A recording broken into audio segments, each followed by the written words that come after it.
Assalamualaikum warahmatullahi wabarakatuh. Alhamdulillah, wassalatu wassalamu ala rasulillah Sayyidina Muhammad ibn Abdullah wa ala alihi wa sahbihi wa man wala wa la hawla wa la quwwata illa billah, amma ba'd. Hadratul mukarramin, ma'asyiral ulama al-fudala, ma'asyiral asatidzah al-kurama, tuan-tuan dan puan-puan yang dirahmati oleh Allah. Alhamdulillah, malam hari ini kita bisa bersilaturahim di tempat yang sangat mulia ini, di salah satu masjidun min masajidillah, salah satu masjid dari sekian banyak masjid-masjid milik Allah Subhanahu wa Ta'ala. Mudah-mudahan kita berada di masjid ini dengan niat i'tikaf, maka Allah mencurahkan pahala yang banyak untuk kita semua. Allahumma amin. Setiap kali kita masuk di masjid, hendaklah kita berniat untuk i'tikaf. Nawaitul i'tikaf fi hadzal masjid sunnatan lillahi ta'ala. Aku niat i'tikaf di masjid ini karena sunnah, karena Allah Subhanahu wa Ta'ala. Mudah-mudahan kita mendapatkan sunnahnya i'tikaf. Demikian juga pertemuan kita ini, kita mohon kepada Allah mudah-mudahan dicatat sebagai salah satu ajang atau tempat silaturahim. Kalau kita menjalin silaturahim, terjalinlah ukhuwah Islamiyah di antara kita, maka itu termasuk salah satu dari perintah Allah. Dan kita juga malam hari ini alhamdulillah berusaha untuk memarakkan atau menyemarakkan atau memeriahkan malam-malam pada bulan Sya'ban. Malam-malam pada bulan Sya'ban. Orang yang sengaja memeriahkan satu malam pada bulan Sya'ban dengan zikir kepada Allah, hadir majlis taklim, i'tikaf, tadi sholat maghrib berjamaah dan lain sebagainya, ini pahalanya sangat besar di sisi Allah, sangat besar. Kita bermohon kepada Allah, mudah-mudahan kita juga usia kita disampaikan kepada bulan suci Ramadan. Karena itu doa-doa kita sejak bulan yang kemarin atau lepas, Allahumma barik lana fi Rajaba wa Sya'bana wa ballighna Ramadhana. Ya Allah, berikanlah kami barokah pada bulan Rajab, kemarin sudah lepas ya, wa Sya'bana, dan pada bulan Sya'ban, sekarang pada bulan Sya'ban. Wa ballighna Ramadhana, mudah-mudahan engkau menyampaikan usia kami ini sampai pada bulan suci Ramadan. Dalam suatu hadis disebutkan Rajab syahrullah. Rajab itu adalah bulannya Allah, di mana Allah di situ membagikan banyak hal. Rezeki dibagikan, ampunan dibagikan, ketinggian pangkat bagi orang-orang yang soleh dibagikan, rahmat, fuyudon, dan lain sebagainya. Itu oleh Allah SWT dibagi-bagi pada bulan Rajab. Karena itu dikatakan Rajab syahrullah. Rajab adalah bulan yang dinisbatkan sebagai milik Allah. Kata Nabi, wa Sya'ban syahri, sedangkan bulan Sya'ban itu adalah bulanku, kata Nabi. Maka dulu Nabi Muhammad SAW, beliau lebih memperbanyak untuk beribadah beribadah pada bulan Sya'ban. Begitu. Dinisbatkan untuk Nabi, maka bulan yang paling beliau senangi adalah bulan Sya'ban. Bukan berarti kita tidak boleh menyenangi, bukan. Karena orang itu kan macam-macam ya. Contoh orang bekerja itu kan macam-macam. Ada orang yang suka bekerja dan itu menjadi seakan-akan hidup matinya itu bekerja di salah satu office misalnya. Tapi ada orang tak begitu. Dia lebih senang untuk di jalanan, maka dia jadi driver. Dia tak suka di office. Mungkin di office ongkos atau bayarannya itu lebih mahal daripada dia menjadi driver. Tapi kenikmatan dia menjadi driver lebih disenangi daripada dia harus duduk di depan komputer misalnya. Macam-macam kesenangan orang. Betul kan? Nah, Nabi Muhammad SAW memilih pada bulan Sya'ban itu beliau lebih menekankan untuk banyak beribadah. Sedangkan kita umat Islam, umat Nabi Muhammad SAW ini diberi petunjuk oleh beliau mengatakan wa Ramadan syahrul ummati. Ramadan adalah bulan suci umatku. Karena itu kita yang paling ditekankan untuk lebih banyak beribadah kepada Allah SWT adalah tatkala kita masuk pada bulan suci Ramadan. Apakah kalau bulan Rajab kita tidak boleh beribadah? Oh, tak begitu. Apakah kalau bulan Sya'ban kita tidak boleh mengikuti Nabi? Oh, tidak ada begitu. Tapi kalau Nabi itu lebih mengedepankan atau mendahulukan bulan Sya'ban, ada beberapa faktor, ada beberapa sebab. Antara lain sebab-sebabnya, Nabi mengatakan bahwasanya di bulan Sya'ban itu turfa'ul a'mal, yaitu di mana Allah SWT meminta kepada malaikat yang bertugas untuk melaporkan kepada Allah tentang apa? Tentang amalan ibadah kita semuanya, amalan-amalan ya ibadah juga naudzubillah kalau kita melakukan kesalahan. Maka itu semuanya dilaporkan kepada Allah SWT pada bulan Sya'ban. Dan Nabi Muhammad mengatakan, sesungguhnya aku menginginkan, aku menghendaki tatkala amalan-amalanku itu disampaikan, dilaporkan kepada Allah, fa inni shaimun, aku dalam keadaan berpuasa. Itu Nabi kita Muhammad sallallahu alaihi wasallam. Maka Nabi Muhammad dalam sebuah riwayat dikatakan oleh salah seorang sahabat, beliau mengatakan, aku tidak pernah melihat Nabi Muhammad yang memperbanyak puasa seperti di saat pada bulan Sya'ban. Begitu. Jadi Nabi Muhammad itu kan bulan Sya'ban rajin berpuasa. Itu Nabi kita Muhammad sallallahu alaihi wasallam. Kalau kita ya ikhwan, bagi orang yang senang melaksanakan puasa sunnah itu biasanya bulan Rajab. Ya, puasa Rajab. Apakah ada dalilnya? Ada dalilnya. Apa dalilnya?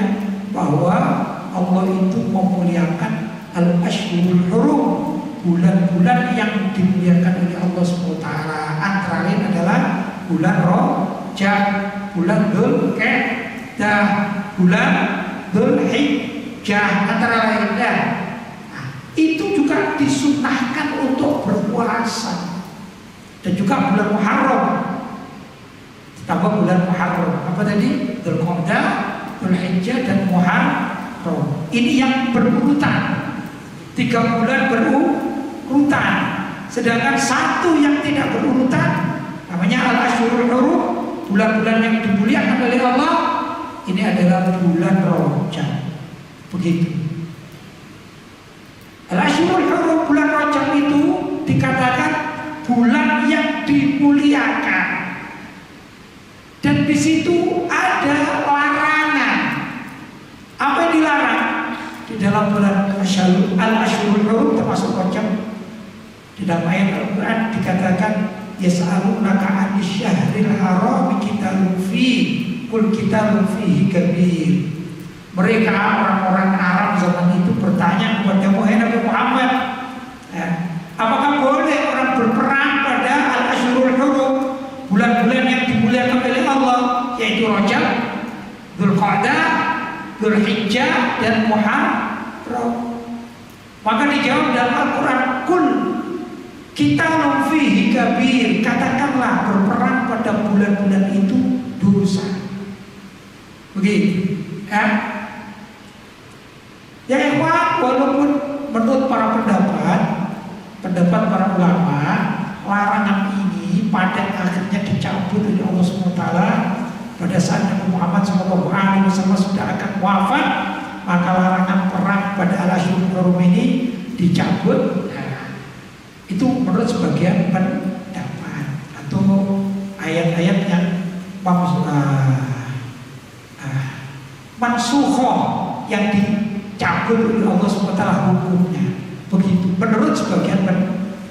Namun menghormati Al-Ashhurul Hurum tetap sunnah. Menghormati Al-Ashhurul Hurum. Apa itu Ashhurul Hurum? Rajab, Dzulqa'dah, Dzulhijjah dan Muharram. Khusus bulan Rajab maka disunnahkan juga untuk berpuasa, dan itulah yang banyak dilakukan oleh umat Islam. Puasa apa? Sunnah Rajab. Kemudian nanti bulan suci Ramadan wajib berpuasa. Kata Nabi, di antara Rajab dengan Ramadan adalah syahrul, satu bulan yang banyak dilupakan orang. Nah, disitulah Nabi Muhammad menghidupkan bulan Sya'ban, karena bulan ini bulan yang banyak dilupakan oleh umat Islam. Begitu, ya.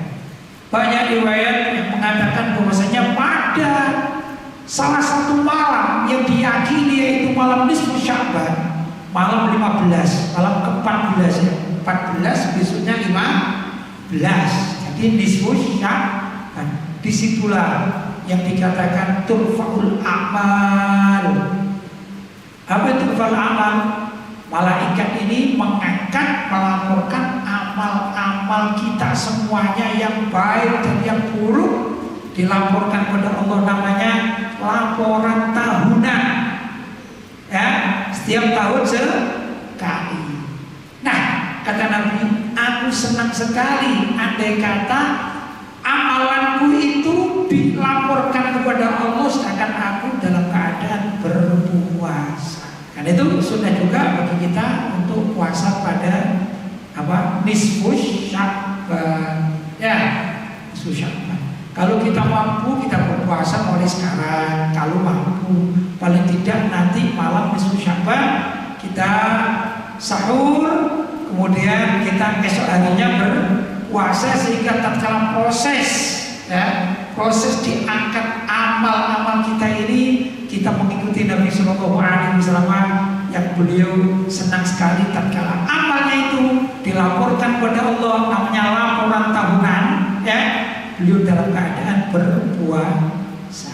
Ya ikhwan, ini adalah suatu amalan yang luar biasa yang patut kita lestarikan. Alhamdulillah, para ulama Ahlussunnah wal Jamaah mengajarkan itu semuanya. Kemudian menurut para ulama, kalau kita tanggal 1 Sya'ban sampai 15 Sya'ban pertengahan, ya, maka tidak boleh orang itu melanjutkan puasa pada tanggal 16-nya. Kalau sebelumnya itu tidak pernah puasa sunnah. Tapi kalau sebelumnya itu pernah puasa sunnah, misalnya yang punya rutinan, punya istiqomah Senin dan Kamis, ya, maka karena ada beberapa kali itu, mungkin 2 kali kalau dalam berapa 15 hari, Senin Kamis pada minggu pertama, Senin dan Kamis pada minggu kedua, berarti 4 kali puasa. Maka tatkala masuk pada tanggal 15, dia boleh melanjutkan puasa sunnah Sya'ban. Begitu, ya. Kemudian di antara dari sekian banyak fadilah datangnya bulan Sya'ban adalah tadi disebutkan oleh Ananda Habib Fadiba tadi ayat innallaha wa malaikatahu yusholluna 'alan nabi ya ayyuhalladzina amanu shollu 'alaihi wa sallimu taslima. Ya, berarti apa? Kita ini juga patut untuk baca sholawat diperbanyak di bulan Sya'ban. Kenapa? Ini ayat perintah. Ya ayyuhalladzina amanu shollu 'alaihi wa sallimu taslima. Shollu 'alaihi, bersolawatlah kepada Nabi. Itu turunnya ayat pada bulan Sya'ban. Jadi kita dianjurkan kalau bulan Sya'ban itu banyak baca sholawat kepada junjungan kita Nabi besar Muhammad Sallallahu Alaihi Wasallam. Tidak rugi ya ikhwan kalau kita banyak baca sholawat pada Nabi. Tidak ada ruginya orang sholawat kapan saja, terutama pada bulan Sya'ban. Nah, kalau kita bersolawat 1 kali sholawat diganti berapa? 10 kali lipat pahala. Nah, yang paling utama begini. Nabi Sallallahu Alaihi Wasallam bersabda, Inna awlan nasi bi yaumal qiyamah aktaruhum alaiya sholatan. Sesungguhnya inna awlan nasi, orang yang paling dekat denganku, aqrabun nas ilayya, paling dekat denganku, yaumal qiyamah, kelak di hari kiamat. Siapa itu? Aktaruhum alaiya sholatan, yaitu orang yang paling banyak baca sholawatnya padaku, kata Nabi Muhammad Sallallahu Alaihi Wasallam. Kenapa ya ikhwan kita penting itu memperbanyak sholawat? Tahukah kita yang dimaksudkan Nabi kelak dari kiamat, yaitu di padang mahsyar. Di padang mahsyar. Padang mahsyar ini suatu hari yang menakutkan. Padang mahsyar ini adalah suatu tempat yang menakutkan. Orang kafir itu berandai-andai karena takutnya dia hidup di padang mahsyar. Takut sampai-sampai mereka mengatakan, ya Allah, kalau memang tempat itu neraka, aku udah kuat lagi di padang mahsyar, aku minta masuk neraka aja secepatnya. Dia kira neraka lebih dingin daripada padang mahsyar. Ya, tapi perlu diingat, ketakutan orang-orang kafir ini berarti padang mahsyar itu sangat menakutkan. Bagaimana tidak menakutkan ya ikhwan? Matahari yang sekarang ini tingginya ratusan ribuan jutaan kilometer. Kalau kita misalnya sekarang berada di tanah yang lapang, tidak ada naungan, siang hari mulai jam 12 sampai jam 4 petang, kita tanpa apa-apa, apalagi kalau di jalan raya, kita tanpa kasut, kita tanpa baju misalnya, sendirian, apa kita rasakan? Panasnya gitu. Panas. Padahal ini jarak matahari ini jutaan kilometer. Padang mahsyar yang dimaksudkan itu bahwa di padang mahsyar kelak di dalam riwayat-riwayat hadis juga keterangan para ulama itu matahari ya ikhwan akan dijadikan dekat sekali, satu hasta, liroh satu hasta. Sulit bagi kita membayangkan bagaimana. Sekarang kita gambarkan saja kalau misalnya matahari itu di sini letaknya, di mana ini? Di Kubah. Kita ada di sini. Kira-kira panasnya gimana? Tadi jutaan kilometer. Ya. Siang hari kita berada di jalan atau tanah lapang. Itu sudah panas. Kalau di musim panas, betul. Kita sendirian bisa. Apalagi kita pakai kasut, tak pakai baju. Itu bagaimana kalau misalnya matahari itu hanya di atas ini, atau di Kubah ini matahari dan kita ada di sini. Makanya riwayatnya bahwa keringat orang itu akan banjir, bisa menenggelamkan dirinya orang tersebut karena saking panas. Itu pada mahsyar. Nah, tatkala orang ketakutan seperti itu, datanglah Nabi Muhammad dengan mudhallah, dengan payungnya. Nabi Muhammad datang dengan payungnya. Saya gambarkan misalnya, ini payungnya Nabi Muhammad SAW. Setiap orang ingin berteduh di payungnya Nabi Muhammad SAW. Jadi pokok payungnya ini ya, yang terdekat itu pegang sama orang ini ya. Ibarat Nabi Muhammad punya payung berpegang demikian. Maka dikatakan inna aulan nasi, sesungguhnya orang-orang yang paling dekat denganku yaumul kiamat, kelak di hari kiamat, aktsaruhum alaihi sholatan, orang yang paling banyak membaca sholat. Wah, kalau kita ingin tidak terkena panas matahari, perbanyak sholawat agar kita bisa masuk ke naungan payung mudhallah Nabi Muhammad Sallallahu Alaihi Wasallam. Ya ikhwan, ini ibarat perlombaan. Cepat-cepat siapa yang cepat itu yang dapat. Siapa lawan kita? Bukan lawan berarti musuh-musuh itu berkelahi, bukan. Siapa lawan kita? Ibarat ini musabaqah, ibarat ini perlombaan. Cepat, siapa yang cepat itu yang dapat. Lawan kita adalah para nabi. Dan para nabi itu menginginkan agar mendapatkan naungan dari Nabi Muhammad Sallallahu Alaihi Wasallam. Itu lawan kita pertama, para nabi di padang mahsyar. Mereka menghendaki juga dapat naungan dari mudhallahnya Nabi Muhammad Sallallahu Alaihi Wasallam. Itu pertama kelompok para nabi. Kemudian para aulia, para wali-wali kekasih Allah, para sahabat Nabi, para syuhada, wassalihin, orang-orang soleh, kekasih-kekasih Allah. Itu lawan kita untuk berdesak-desakan mendapatkan payungnya Nabi Muhammad agar tidak panasan oleh sinar matahari yang sangat dekat tadi itu. Itu begitu kelak. Karena itu kalau kita malas baca sholawat, kita dapat apa? Nabi Adam itu bersolawat kepada Nabi Muhammad SAW. Bagaimana dengan kita? Kalau kita malas bersolawat, naudzubillah, kalau kita tidak dapat naungan dari naungannya atau payungnya Nabi Muhammad SAW, ketahuilah di sana itu banyak orang yang ketakutan, banyak orang yang tenggelam oleh keringatnya sendiri, banyak orang yang merasa sangat ini keadaan sangat genting, panas luar biasa.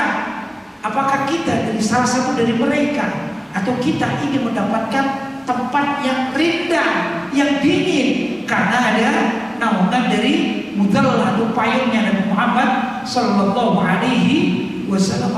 Tergantung kita masing-masing. Kita ingin apa besok di padang mahsyar? Kalau kita ingin mendapatkan tempat yang dingin, tempat yang terlindungi, ayo mumpung di bulan Sya'ban kita perbanyak sholawat kepada junjungan kita Nabi besar Muhammad Sallallahu Alaihi Wasallam. Itulah yang diperintahkan, innallaha wa malaikatahu yusholluna 'alan nabi. Jangankan Nabi Adam, Allah pun berselawat kepada Nabi. Malaikat pun berselawat kepada Nabi. Karena itu kita diminta, ya ayyuhalladzina amanu, hai orang-orang beriman. Ini pekerjaan orang beriman. Kalau tidak beriman tidak bakalan sholawat. Kalau tidak beriman tidak bakalan bersolawat. Ya ayyuhalladzina amanu, shollu alaihi. Sholawat engkau kepada dia, yaitu Nabi Muhammad Sallallahu Alaihi Wasallam. Wasallimu taslima, dengan benar-benar salam yang sempurna. Gimana cara salam yang sempurna? Ucapkanlah Allahumma shalli ala sayyidina Muhammad wa ala alihi wa sahbihi ajma'in. Itu selawat yang sempurna. Mau pendek seperti itu atau selawat-selawat yang panjang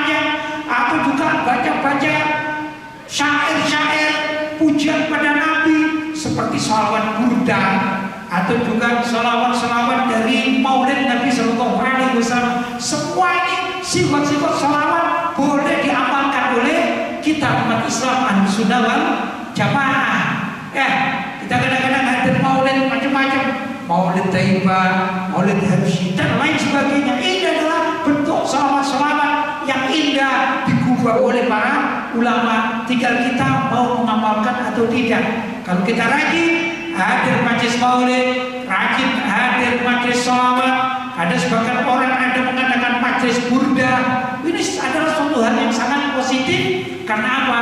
Kelak menyebabkan kita ini di padang mahsyar akan mendapatkan naungan dari payungnya Nabi Muhammad Sallallahu Alaihi Wasallam. Sekali lagi Nabi bersabda, Inna awlan nas bi yaumal qiyamah aktaruhum alaiya sholatan. Inna awlan nas, sesungguhnya seutama-utama manusia, sebaik-baik manusia, paling dekatnya manusia kepadaku, kata Nabi, yaumal qiyamah, kelak dari kiamat, tatkala berada di padang mahsyar, aktaruhum alaiya sholatan, adalah orang-orang yang paling banyak membaca sholawat. Nah, tepatnya pada bulan Sya'ban, yaitu bulan diturunkan ayat tadi, innallaha wa malaikatahu yusholluna 'alan nabi ya ayyuhalladzina amanu shollu 'alaihi wa sallimu taslima. Ayo, saya mengajak diri saya sendiri juga kepada hadirin dan hadirat serta mengajak keluarga semua di mana saja berada. Ayo kita ajak sekarang ini memperbanyak baca sholawat kepada junjungan kita Nabi besar Muhammad Sallallahu Alaihi Wasallam. Mudah-mudahan niatan kita ini diterima oleh Allah SWT dan kita dijadikan orang-orang yang mencintai Allah, mencintai Rasulullah, dan juga mencintai amalan-amalan ibadah, terutama ibadah yang dipentingkan pada bulan Sya'ban, karena kita berada pada bulan istimewa yaitu bulan Sya'ban. Ya ikhwan, mudah-mudahan yang sedikit saya sampaikan ini ada manfaatnya dan kita bisa mengamalkan. Mungkin ada hal-hal yang kurang tepat, ada percakapan saya, pembualan saya kurang tepat, yaitu bapak-bapak, yang tuan-tuan dan puan-puan, saya mohon maaf yang sebesar-besarnya. Hadza ma aqulu lakum wal 'afwu minkum. Wassalamualaikum warahmatullahi wabarakatuh.